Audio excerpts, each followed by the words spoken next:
Welcome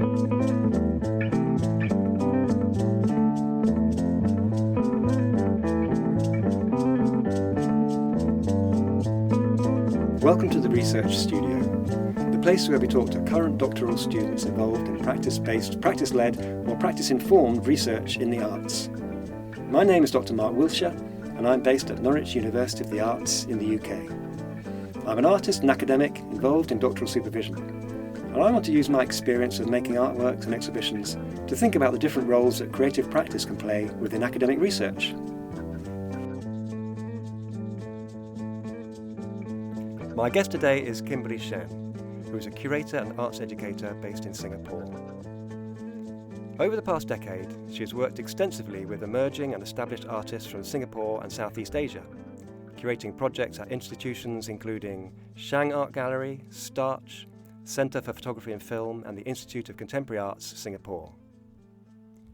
In 2013, she co-founded Ellipsis Journal, a London-Singapore print publication, which has been distributed at local and international art book fairs. She was awarded the Impart Art Prize in recognition of her curatorial practice in 2019, and in 2021 established Double Space, an integrated studio and incubator dedicated to artistic practice. Kimberly is currently the Programme Leader Fine Art at the Nanyang Academy of Fine Arts, University of the Arts, Singapore. She is a second-year PhD student at Chelsea College of Arts, where her research project is titled Methods of Care, Feminist Curating as an Embodied Transference of Language and Knowledge. Welcome, Kimberly. Right, thank you for the really, really detailed introduction. I feel a little bit embarrassed, but but thank you so much for having me. You're really welcome. It's great to have you here. Thanks for joining us from Singapore. I wondered if today, for our listeners, we could start by you giving us a little sketch of the gallery and the contemporary arts world in Singapore. So Singapore is a relatively young nation. We only gained independence in 1965, so very young. And I think the art scene right now, even when I think of myself as a degree graduate, just fresh out of art school, it's a far more vibrant art scene that we have right now. You know, we've got really established spaces, the National Gallery, the Singapore Art Museum. We've even got Gilman Barracks, which is a dedicated sort of art cluster where international and local galleries come together. So it's really quite vibrant, lots of things happening.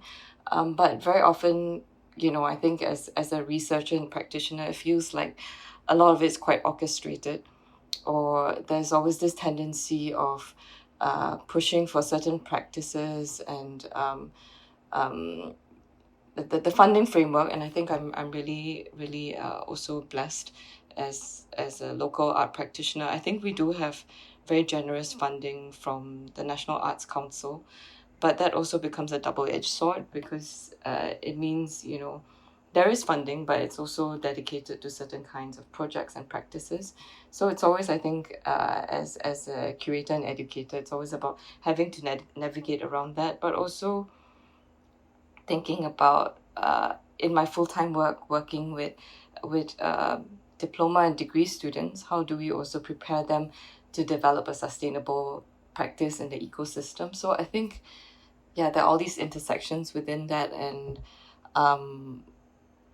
so I'm also trying to see with the PhD research, where does my research fit in, or how do I also navigate around that as an independent curator and full-time educator. So you mentioned the way that the funding institutions have their own priorities and the kind of practices that they want to promote. What kind of, could you sort of describe those? Could you put a name to the kind of things which are really prioritised generally? It has to be very community or family oriented.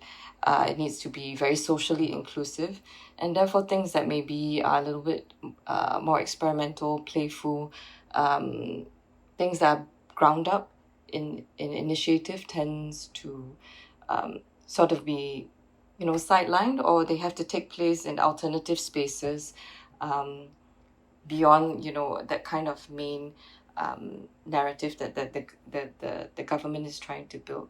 I think I'm very wary of also being too critical, and I think this is the strange way that my practice, I think, sort of sits in. You want to be critical of a kind of larger governmental kind of structure. And I'm also thankful because, I've had opportunities and funding, and my postgraduate scholarship was from the Arts Council. So you're in this space of like, what else can we do more of, and what else can we push for within the ecosystem? So, there are residencies, grants, for example, that are for traditional arts. So within Singapore, there is this notion of cultural diversity where we are largely, in terms of Chinese ethnicity, it's largely Chinese, followed by Malay, Indian, and other race groups. So very naturally, there's this tendency to also want to fund practices that are maybe traditional Malay dance or traditional Chinese dance, as a way of preservation of heritage and history. And I think it goes back to, at the start, talking about, Singapore being quite a nascent, a young nation, and us also trying to grapple with this multicultural identity. So it's always constantly trying to clarify what that means to us and to articulate that. And us being part of the Southeast Asian region, where I think naturally with Malaysia or Thailand, they have very specific art practices, and you can tell from the way that their performances are presented, or the kind of works they create, or the kind of cultures and traditions they try to upkeep. Sometimes there's this idea that the Singapore ecosystem feels like we are appropriating, I think, a lot of what we see in the West as well, but also trying to maintain this kind of regional identity. And it's hard to find what specifically makes a Singaporean artist special or unique or distinctive. I think of the icon. I'm not sure if you've seen, if you look up like Singapore tourism, and we've got this, what we call a merlion, right? Which is a half lion, half fish, and it sits at like the Fullerton Bay, and it's got tons of tourists just coming around to see this like massive statue of this really half creature, half being. But I think it also represents Singapore in a way that we are just constantly trying to enmesh these different cultures and trying to be distinctive in our own way, but also always wanting to be number one and good at everything. Yeah, so I hope that also kind of laid out,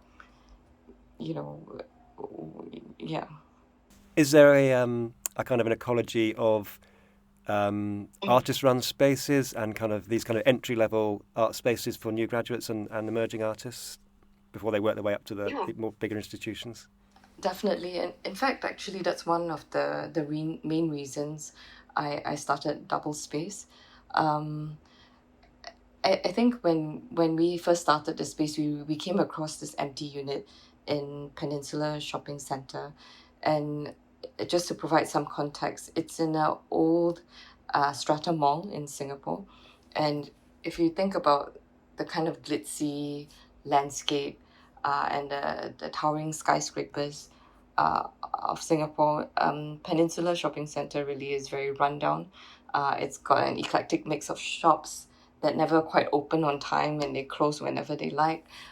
It's got tailors, tattoo parlors, guitar shops, vintage places where you can buy vintage cameras. But of course, we, Double Space and a lot of the other independent spaces in Singapore, we built our own vibrant community. There are these enclaves, but they're always threatened by gentrification, for example, or buildings being torn down because an en bloc was successful. So these spaces are often very transitory. They exist in very ephemeral environments, but I think that also makes it really interesting when as kind of starting points or catalysts to think about art practice today, and how do these spaces situate themselves amongst all the very polished, shiny things that Singapore is known for. So I think, over the years, independent spaces have come and gone. And I think that also speaks, there's a certain beauty of how it's never forever, and maybe that's also a way of like just grasping that moment, or having practitioners say like, you know what, let's do something, while we are able to sustain this financially, but also you have that time and energy to experiment, to do crazy things, with your art. Yeah, yeah. It So certainly looks like you have built up a vibrant community around double space. I'd encourage any of our listeners who's interested to look at your website, where you can see some great documentation of events, lots of like music events and social events, performances, things like that going on during these residencies at double space. And I'll put the website link in the show notes for this podcast. Now, you have to forgive my ignorance, Kimberly. Could you, bring this around to your PhD, could you maybe say a little bit about how strong feminism is within Singapore? So, as you mentioned, it's kind of a newish country. It's very kind of multicultural, influences from different areas coming in, impinging on different religions. So what's kind of the role of women in society generally, and is feminism a strong force there? I think what I initially had a very prickly relationship with the term feminism. I think when, as a student, just working with this term and having your classmates think like, oh, you're just an angry, like bra-burning feminist, you're just furious at men, but I think it's so much more than that. So that relationship that I've had with that term has evolved over time. I completely acknowledge that compared to a lot of other countries in the region, we have the benefit of a lot of women organizations, and we do take into account like notions of gender equality when it comes to, I think, hiring practices, or when it comes to pay. Of course, there's still discrepancies. So I acknowledge that, to some extent we are doing okay. But I think what happens is that that there is this kind of traction in terms of public discourse in Singapore, but it's not prioritized. It's not seen as important to discuss these things, or let's say become part of the education system, or within the curriculum. It's not something like I remember my teachers talking about when I was in secondary school, for example.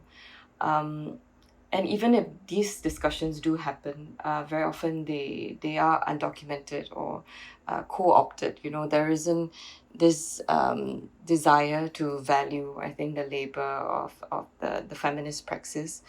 So, for example, with the last Singapore Biennale, the theme was titled Natasha, which was interesting because I think it brought to this idea of naming as important, right? And the fact that they chose to call the Biennale Natasha, and it was curated by 4 female curators, I thought that was a signal towards something that was valuable and important.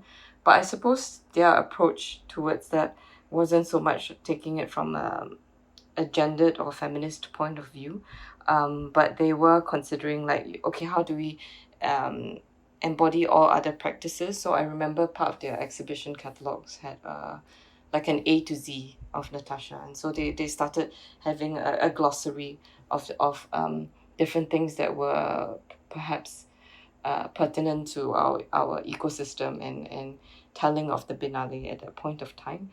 And I remember there was a feminist slideshow party, which was one of the side events that was held as part of the Biennale. And it was a group of women practitioners who came about, and they had like a Padlet on, and people were allowed to contribute, to all the different practices of female artists in Singapore, of women who have made a difference, I think, in the creative industry. And it was a very fruitful discussion, but following that event, the Padlet has been silent since. So I think it's always this notion of like, there is always that first step, But I think in terms of sustaining, in terms of building something for the long run, again, it doesn't seem to be that priority, or either we lose steam, or it's it's it's not necessarily that focus. So even with the exhibitions that have been put up over the recent years, it will always be labeled as a woman's show or a woman. And I think I've been guilty of that with some of my projects as well, right? Like, oh, looking at um, women practitioners, feminist artists, and then what, it just becomes like another capsule of what happened, like another happening, another pop-up. But does this also shift anything drastically in the way we perhaps select practices that we want to talk about? For a lot of practitioners on the ground who are invested in these topics, it feels very one-off, or it's already events that's already there are events organized for those who are really in the know, who understand the kind of discourses that surround feminist theory, for example. Um, and then and very much after that, it feels like you're in an echo chamber, just talking to the same group of people.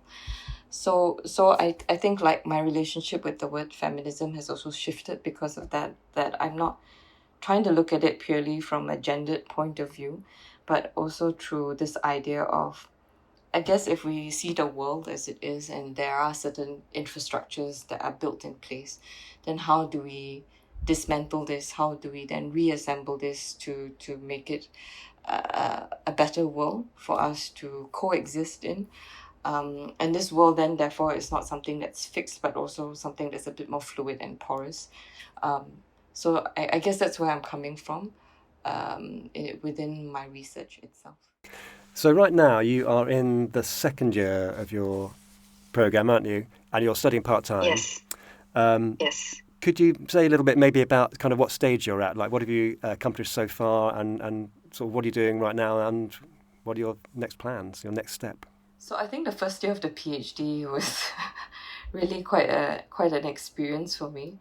I think I was just trying to situate myself and trying to wear the hat of a researcher, and constantly going through moments of doubt and vacillating between like, yes, I can do this, and oh, is this of any value?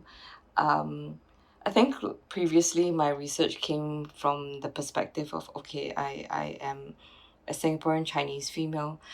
This was my upbringing that's very much influenced by more conservative Chinese values, and but also receiving education from the West, for example, and there's this tension that I'm always grappling with all the time, and just trying to think about what makes certain knowledges more valuable, what makes certain knowledge and gestures and vocabularies more valid, what happens to things that sit outside or adjacent of or situated in proximity to main bodies of knowledge and systems, and I think like going on this research is a way to reclaim this position. But I think as I moved along with the research, and this being a practice-based PhD, I've been finding a lot of inspiration through the act of doing in the practice itself.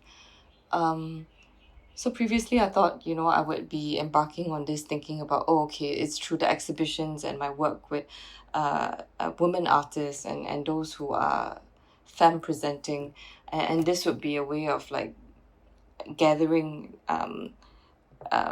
my research. But actually it became through the use of Double Space, my incubator, that I established with my co-founder in 2021, that has started to become the space where I've been testing some of these ideas.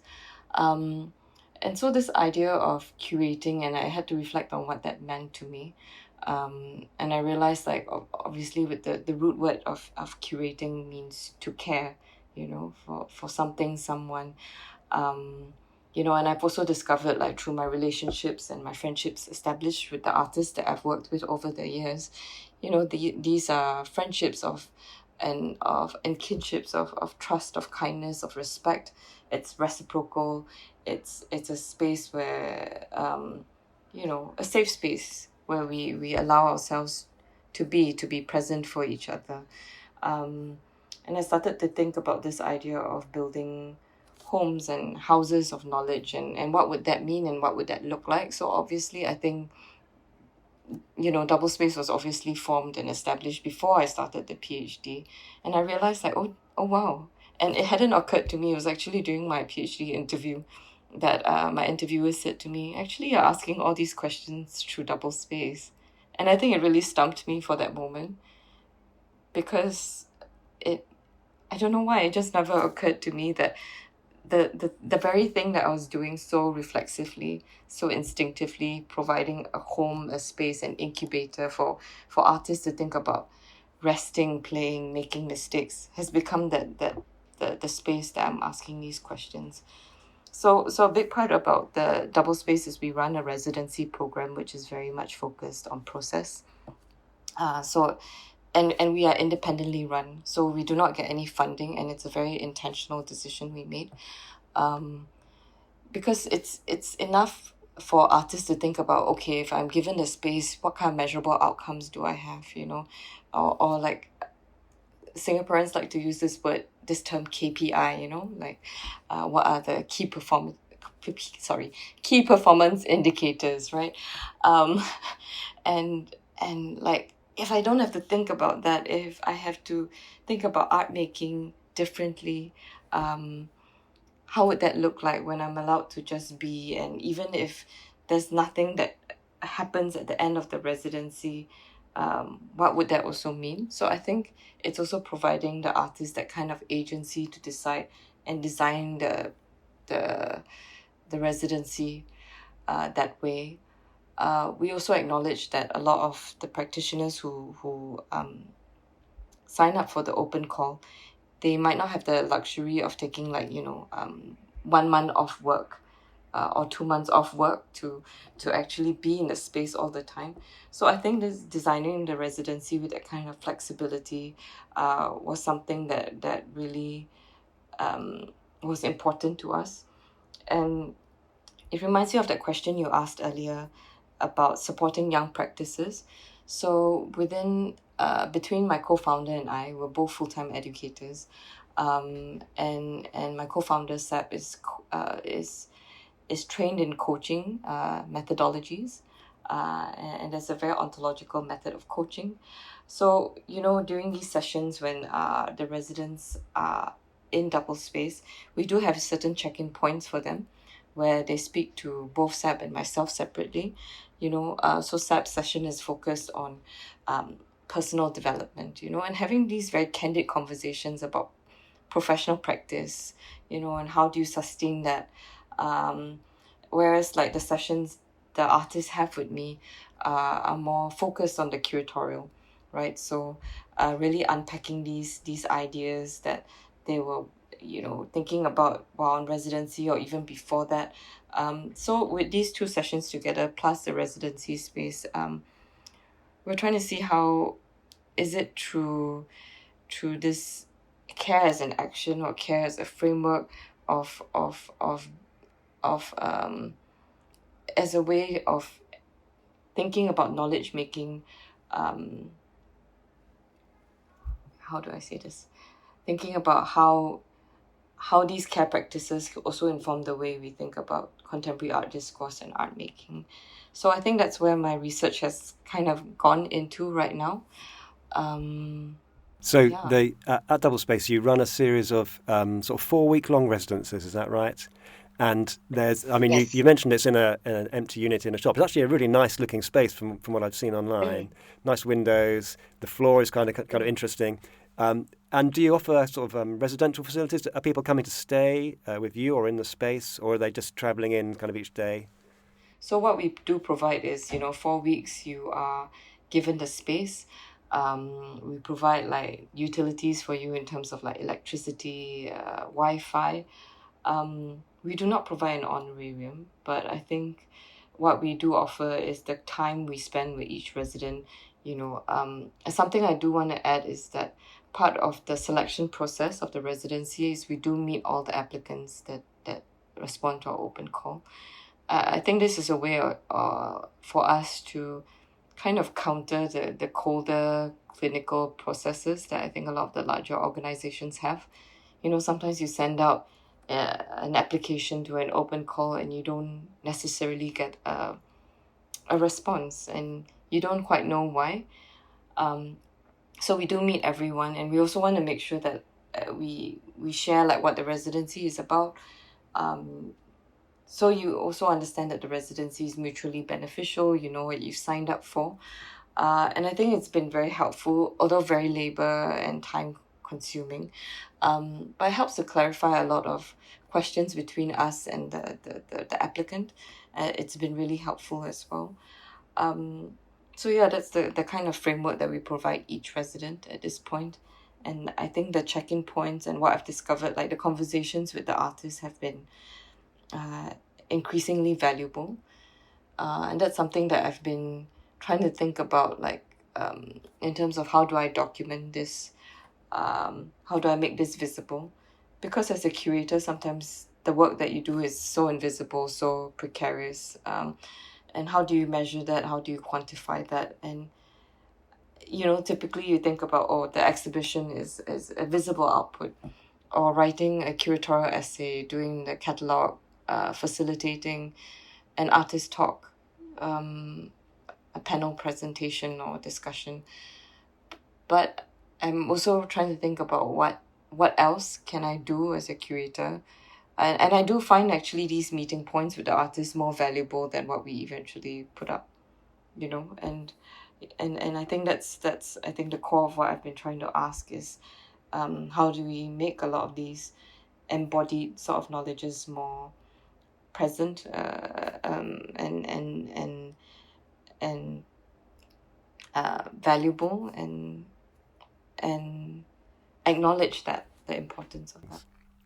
I wanted to ask about the idea of language, because you have written that, I don't know if this is something you're still interested in the research, but as part of the idea of a feminist curating, the notion of a transference of language and a passing down of knowledge, this is a quote from you, through dialects, legacies, embodied experiences, collective and intergenerational memories. So is that something which is coming into place still? I am still deeply interested in that.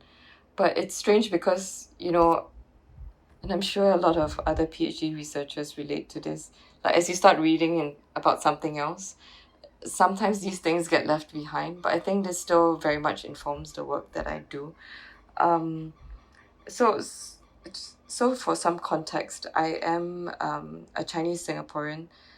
My mom is Cantonese and my dad is Hokkien. And so this is, obviously our ancestors have come from different parts of China, but this is, years back, and I think I'm at least a third generation Singaporean.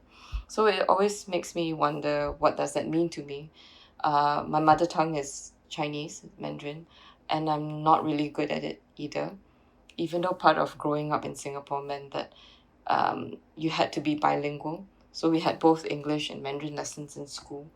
So there's always this very tumultuous kind of relationship that I have with my mother tongue.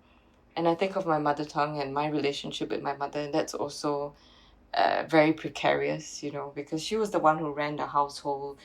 She governed the rules. She raised my sister and I in a very specific manner.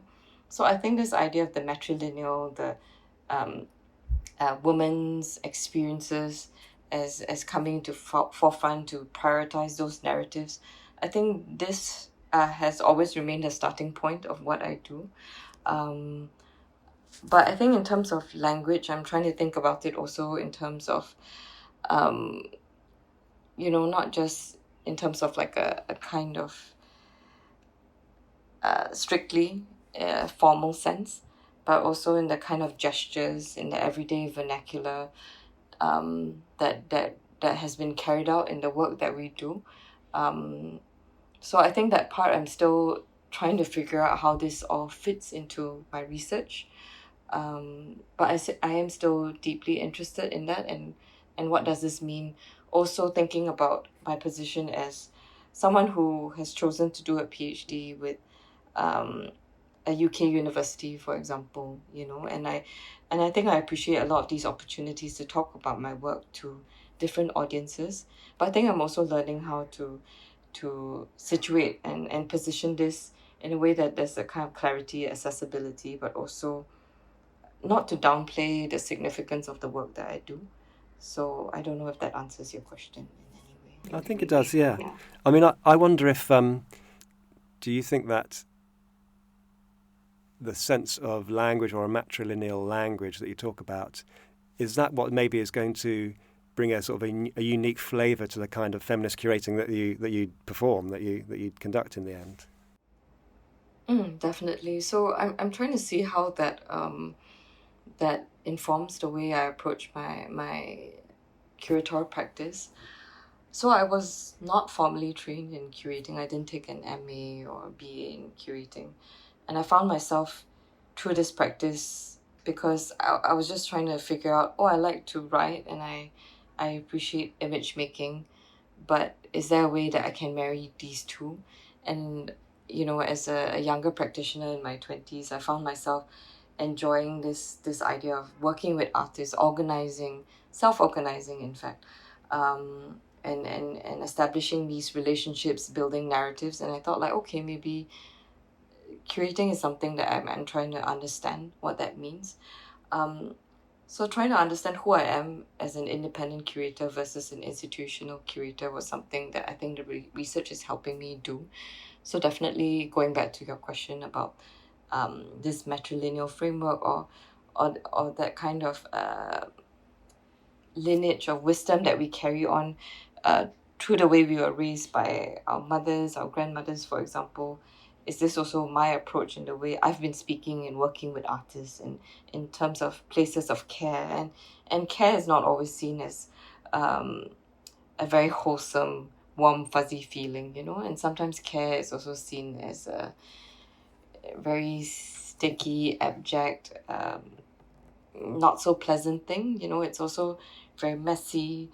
I started to reflect on my own position as a woman running a space. And I think how women exist in spaces is also very different. So if you've seen pictures of double space, we are just this unit in a shopping mall. We've kept it quite raw. The tiles are very exposed. It's very raw, very gritty. And I think in a way, it's for artists to feel like, okay, it's not so precious. Let's have fun. Let's do different things in this space. It's not a conventional white cube. But we've deliberately left the space very open. We didn't put curtains, but the whole idea is that when someone walks past the unit itself, even if the artist is not in, and I think it goes back to that question of like, how often are they in the space? Do they stay there? The thing is, if they can't afford to be there all the time, at least as a visitor, I'm able to see the artist process and other artists at work. And sometimes that's not always pleasant. It's very messy. It doesn't make sense very often.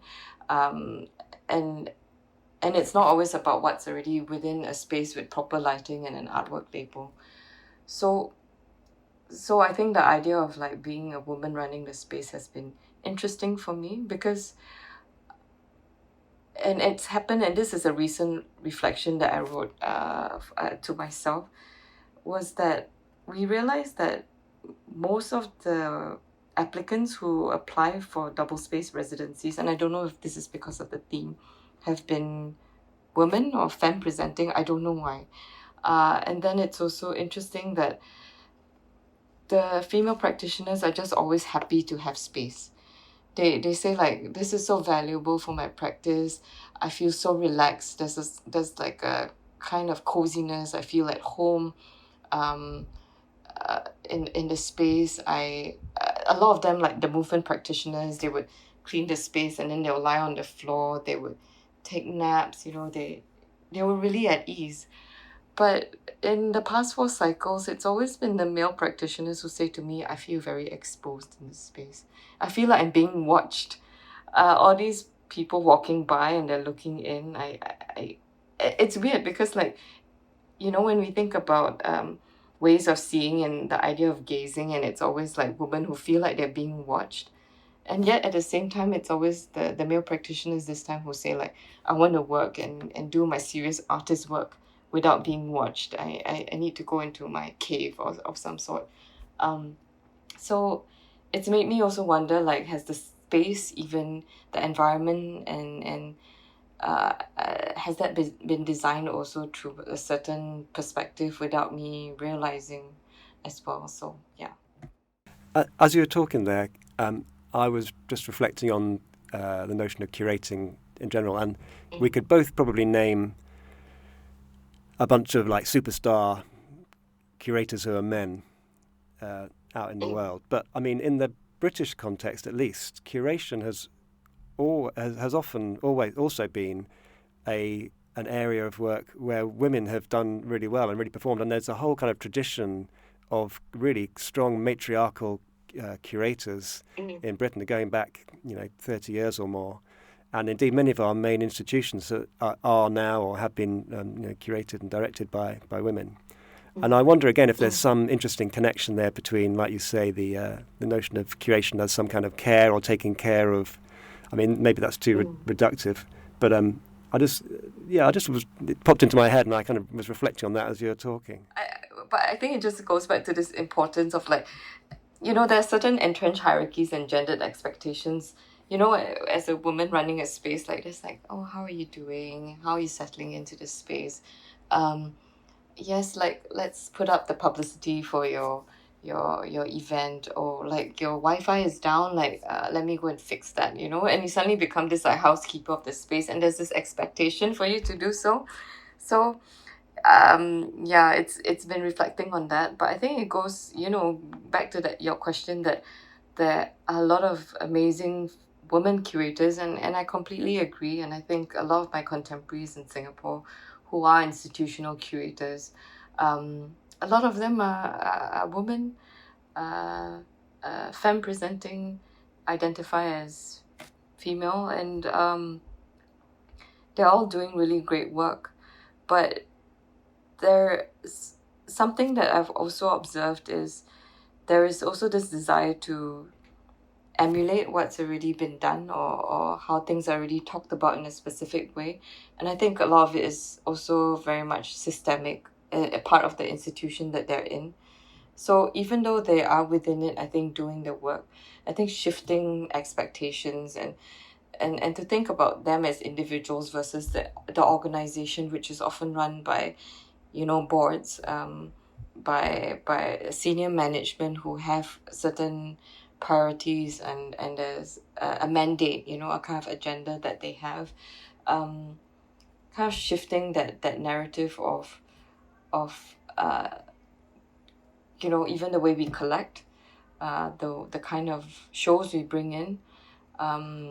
It's not just as simple as, I think I've got this agenda that I want to push at a meeting. So I think kudos to a lot of my contemporaries who are in institutions trying to make change. But I know that this thing obviously takes time, especially when there are larger systems and structures at work, like them receiving funding, and having to address certain themes and milestones and objectives. So yeah, I think it's far more complicated than that. But I do see a shift, and I think I'm very encouraged by that as well. So we talked quite a lot about double space. I wonder, do you have any kind of dream projects? Is there a fantasy project that you would love to make happen as part of your research? I had my dream project, and I think this was a discussion that I had with a friend and a collaborator she was based in Singapore at some point, and now she's back in Europe.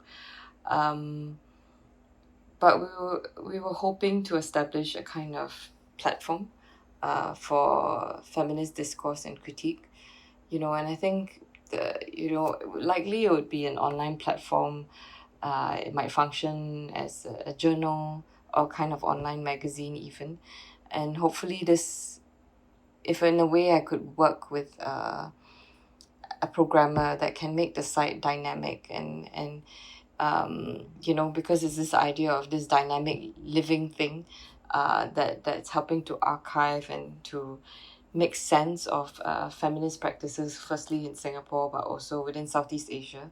And I think of earlier on how we spoke about very often there are these events and they're very, very one-off and no one's documenting them. It would be nice in a way to start archiving them or finding a way to document like feminist methods in art making in Singapore, as opposed to it just being focused on medium or material or a certain theme and topic, but maybe something that's driven by through a feminist lens, for example. Yeah, it'd be a wonderful resource, wouldn't it? Yeah. And especially if it keeps on growing and then generating more things out of itself as well. Exactly. Okay, I'm going to slightly shift the conversation now. Let me ask you a little bit about being a remote student. How does that feel? How does that work for you? So I think that's why my first year felt like a bit of a roller coaster, because I felt like I was living in 2 time zones. So a lot of the seminars and the lecture series, which have been such valuable resources, I think they all happen within like the UK time. So it would mean like I would be at work, and the UK is 8 hours ahead. So by the time I'm done with work, classes would start. So I'd have these really long days, and then I would come into work the next day thinking like, gosh, what am I doing to myself? I think what I found the most challenging was having to, and also doing this part-time. The remote thing is one thing, but doing it part-time is another thing. Just having to constantly shift gears, having to wear different hats at different times, feeling like, and the PhD is so all-consuming, like sometimes over the weekends you just think like, I'm going to rest, I'm going for yoga today, I'm going to spend 1 hour on the mat, and then after that you're like, wait, I remember talking about this during my supervision meeting. What did my supervisor mean by that? It's just like, I think as we all had to experience during COVID, the online space is a very strange one. Like you feel close, the proximity is there, but at the same time, geographically you're so far away. Can feel a little bit awkward. Do you feel part of a cohort? Do you get that sense of community? Yeah, definitely. So when we were preparing for our first year exhibition, I think if it weren't for my classmates on site, it would have been challenging to put up my work.